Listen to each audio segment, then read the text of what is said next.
Hello friends, welcome to V Guru institute channel में मैं विवेक कुमार। तो आज की इस वीडियो में मैं आपके लिए चाइल्ड साइकोलॉजी के कुछ इंपॉर्टेंट क्वेश्चन लेकर आया हूं, जो आपके सभी एग्जाम्स जैसे C TET, UP TET, super TET और अदर टीचिंग एग्जाम्स के लिए हेल्पफुल होंगे। चाइल्ड साइकोलॉजी को बाल मनोविज्ञान कहा जाता है।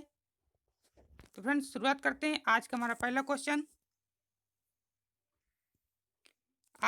पहला क्वेश्चन है, स्वस्थ शरीर में स्वस्थ मस्तिष्क का निर्माण होता है, कथन है।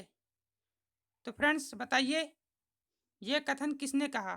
किस बाल मनोवैज्ञानिक ने कहा स्वस्थ शरीर में स्वस्थ मस्तिष्क का निर्माण होता है? तो चलिए फ्रेंड्स, विकल्प बता देते हैं। पहला विकल्प कह रहा है अरस्तु, दूसरा विकल्प कह रहा है थॉर्नडाइक, तीसरा विकल्प है रास, चौथा विकल्प है पियाजे। तो बताइए फ्रेंड्स, ये कथन किसने कहा? तो फ्रेंड्स, इसका सही आंसर होगा ऑप्शन नंबर 1, अरस्तु ने। अरस्तु ने कहा था स्वस्थ शरीर में स्वस्थ मस्तिष्क का निर्माण होता है। तो चलते हैं नेक्स्ट क्वेश्चन पे। क्वेश्चन नंबर 2 पे चल रहे हैं। क्वेश्चन नंबर 2 हमारा है, SOR सिद्धांत के जनक माना जाता है। तो ऑप्शन देख लेते हैं। पहला ऑप्शन है हमारा अरस्तु, दूसरा ऑप्शन है वाटसन, तीसरा ऑप्शन है रास, चौथा ऑप्शन है वुडवर्थ। तो बताइए इसका आंसर सही क्या होगा? SOR सिद्धांत के जनक किनको माना जाता है? तो इसका सही ऑप्शन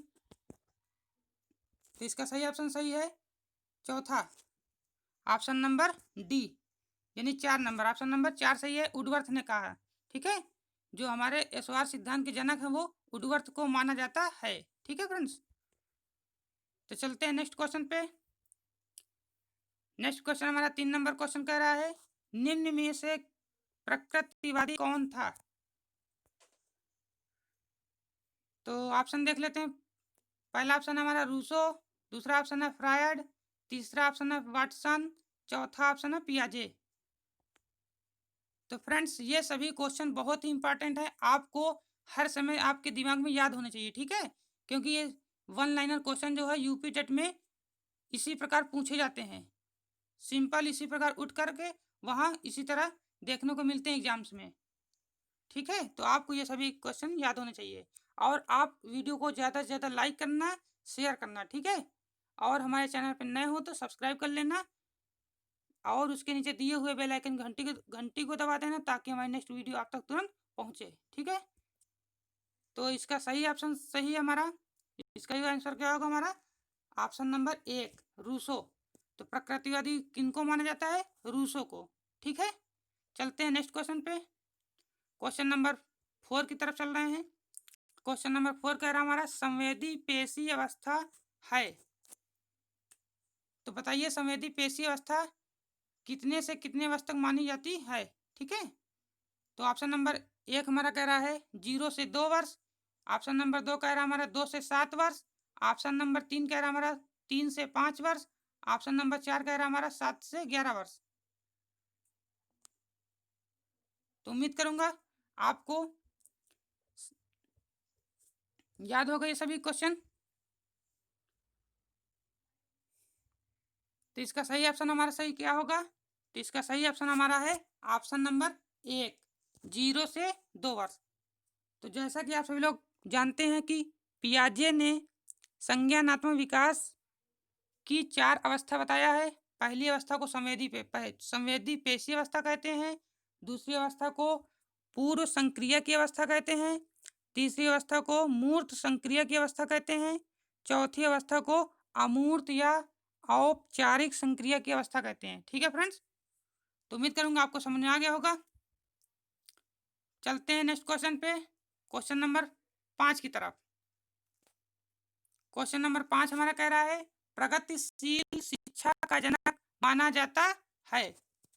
ऑप्शन नंबर हमारा है, पहला ऑप्शन है हमारा अरस्तु, दूसरा ऑप्शन है जॉन डीवी, तीसरा ऑप्शन है रास, चौथा ऑप्शन है रूसो। रूस नहीं फ्रेंड्स, सॉरी, रूसो है, ठीक है।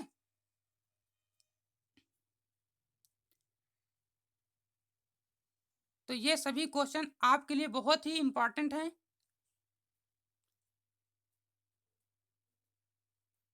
तो चलिए, इसका सही ऑप्शन हमारा क्या सही होगा? इसका सही ऑप्शन हमारा है ऑप्शन नंबर 2, जॉन डीवी को, ठीक है।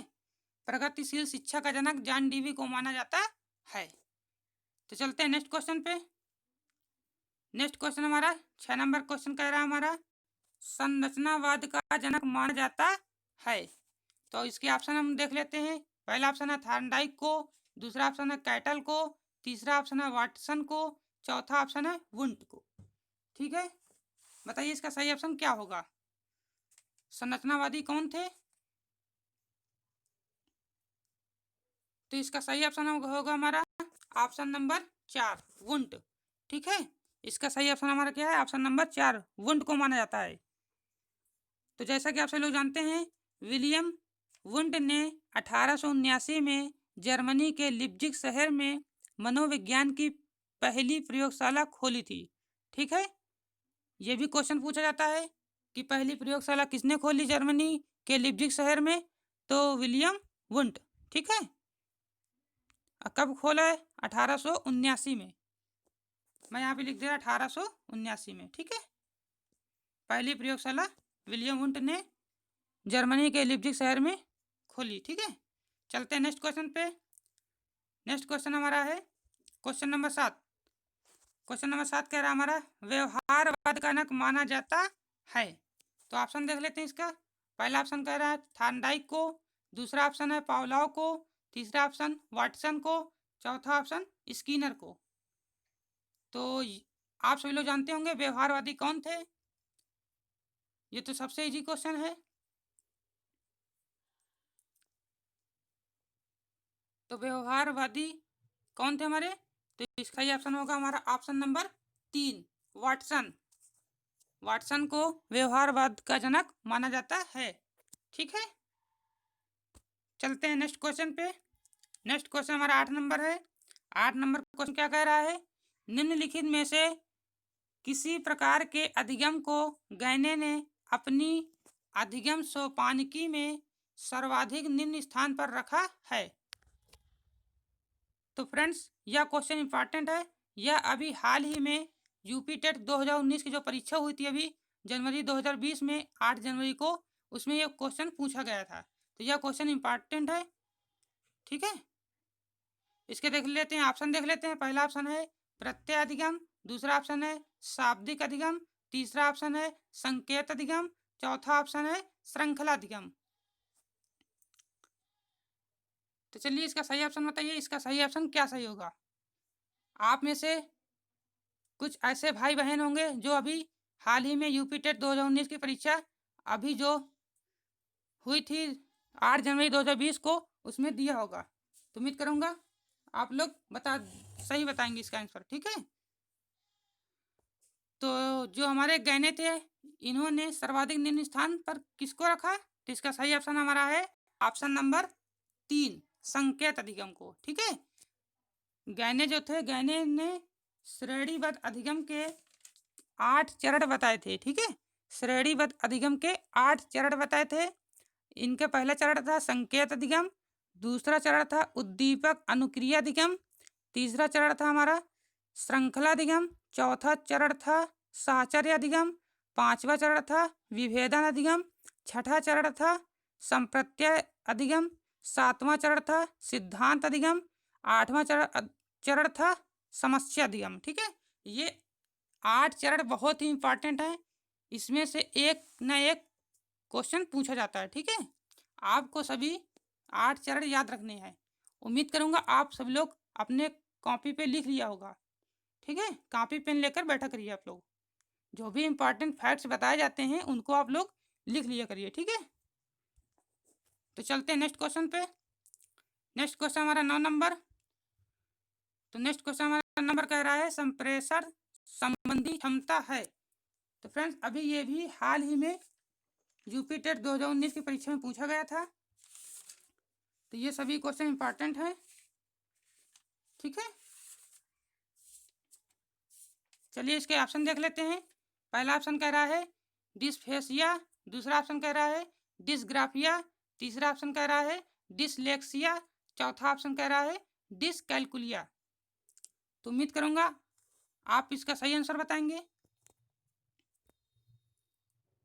चलिए हम बता दे रहे हैं, इसका सही ऑप्शन है ऑप्शन नंबर 1 डिसफेसिया। ठीक है, ऑप्शन नंबर हमारा 1 सही है, डिसफेसिया। तो देख लेते हैं ऑप्शन नंबर जो 2 हमारा है डिसग्राफिया। डिसग्राफिया किसको बोलते हैं? तो डिसग्राफिया बोलते हैं लिखने से संबंधित। ठीक है, डिसग्राफिया जो हमारा है यह लिखने से संबंधित है, लिखने से। ठीक है, जैसे किसी बच्चे को लिखने में कठिनाई होती है तो वो डिसग्राफिया के अंतर्गत आता है। ठीक है, और डिसलेक्सिया जो है हमारा यह किससे संबंधित है? यह पठन से यानी पढ़ने से, यह जो हमारा पढ़ने से संबंधित है। ठीक है, और डिसकैलकुलिया जो हमारा है यह गणना से संबंधित है। जैसा कि आपको समझ में आ ही रहेगा, कैलकुलेटर बोलते हैं ना, तो इसी प्रकार आप लोग याद रख लेना कैलकुलिया डिसकैलकुलिया, तो यह गणना से संबंधित है। ठीक है, मैं यहाँ पे लिख भी दिया हूँ, आप सभी लोग अपने कॉपी में नोट कर लीजिए। ठीक है, तो उम्मीद करूँगा आपको समझ में आ गया होगा। तो चलते हैं नेक्स्ट क्वेश्चन पे। नेक्स्ट क्वेश्चन हमारा 10 नंबर। 10 नंबर का कह हमारा निम्न में से कौन सा एक संवेग है? तो ये भी क्वेश्चन अभी हाल ही में यूपी टेट 2019 की परीक्षा में पूछा गया था। तो मैंने उन क्वेश्चन को यहाँ पर लेकर आया हूँ कि आप सभी लोग इन सभी क्वेश्चन को अच्छी तरह से पढ़ लें। ठीक है, और इस वीडियो को ज़्यादा से ज़्यादा लाइक करना, शेयर करना।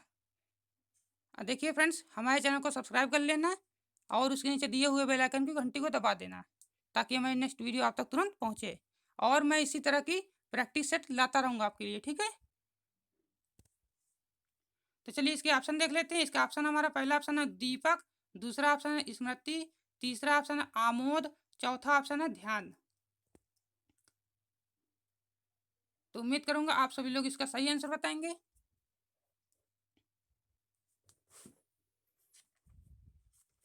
तो इसका सही ऑप्शन देखिए, इसका सही ऑप्शन है ऑप्शन नंबर 3 आमोद। ठीक है, तो इसमें से निम्न में से संवेग कौन सा है? हमारा आमोद है। अब देखिए संवेग हमारा आमोद है, जैसे और भी संवेग कई तरह के होते हैं, जैसे हमारा आश्चर्य हो गया, भय हो गया, डर हो गया, और हमारा जैसे दुख है, भूख है, क्रोध है, ये सब हमारे क्या है? संवेग हैं। ठीक है, जैसे ईर्ष्या हो गया। ठीक है, ये सभी हमारे क्या हैं? संवेग हैं। और बाकी जो हमारे उद्दीपक, स्मृति, ध्यान, ये संवेग नहीं है। ठीक है, तो उम्मीद करूंगा आप सभी लोग अच्छे से याद रखेंगे। तो एक बार मैं फिर से रिपीट कर दे रहा हूँ, संवेग हमारे कौन कौन से हैं? जैसे हमारे आश्चर्य हो गया, ईर्ष्या हो गया, भय हो गया, डर हो गया, दुख हो गया, आमोद हो गया, भूख, क्रोध, ये सभी हमारे क्या हैं? संवेग हैं। ठीक है, तो चलते हैं नेक्स्ट पे। तो उम्मीद करूंगा फ्रेंड्स आज के लिए इतने ही क्वेश्चन थे। 10 क्वेश्चन मैंने टॉप 10 क्वेश्चन लेकर आया था। तो उम्मीद करूंगा आपको वीडियो पसंद आई होगी। आप इस वीडियो को ज़्यादा से ज़्यादा लाइक करना, शेयर करना। ठीक है, जो भी आपके भाई बहन हैं उनको सभी को आप शेयर करना और हमारे चैनल को सब्सक्राइब कर लेना। ठीक है, सब्सक्राइब कर लेना। तो मैं इसी प्रकार की और भी प्रैक्टिस लाता रहूँगा। ठीक है, तो चलते हैं फ्रेंड्स, मिलते हैं फिर नेक्स्ट वीडियो में।